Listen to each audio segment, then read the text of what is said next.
In today's video, I'm going to teach you how to create custom fields for contacts in Zoho Books. This tutorial is perfect for those who want to personalize their contact management by adding new field types that fit their business needs. Let's get started. First, log into your Zoho Books account and you'll find yourself on the dashboard. This is the central hub from which you can access all of your financial data and tools. Once you're on the dashboard, look for the settings icon. It's usually located in the upper right corner of the screen. Clicking on Settings will open a menu of options related to how you can manage and customize various features within Zoho Books. After opening the Settings menu, look for and click on General. The General section contains several options for configuring your Zoho Books environment. It's here you can fine-tune many aspects of how the system operates according to your preferences. Next, within the General settings, you'll find an option called Customers and Vendors. Click on this to access settings that directly pertain to how you manage your contacts, whether they're customer or vendor accounts. This is a crucial step because the custom fields we're going to add are associated with these contacts. Once you're in the Customers and Vendors section, you'll want to click on Field Customization.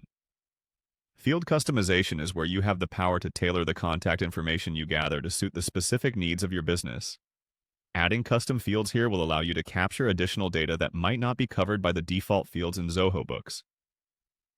Now, within Field Customization, you will see an option to create a new field.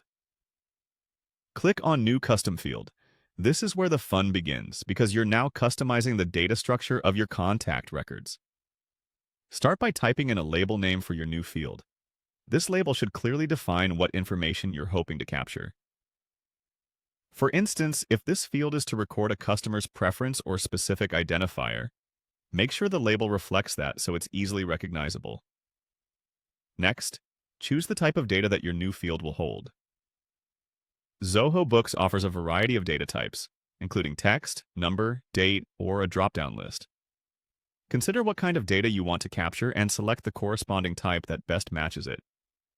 You'll then need to decide if this field should be mandatory by choosing an option under the Is Mandatory section. Making it mandatory ensures that this information is always collected for your contacts. Additionally, you'll have the option to decide if this field should be visible in the client portal by making a selection in Display in Portal. This is helpful if you're engaging with clients who need to input certain information themselves. Finally, remember to save all your settings by clicking on Save. It's important to ensure all your customization efforts are securely updated in Zoho Books. And there you have it. You've just created a custom field in Zoho Books for your contacts, adding a layer of personalization and increasing the utility of your contact database. I hope this video was helpful. Stay tuned for more tips on optimizing your Zoho Books experience.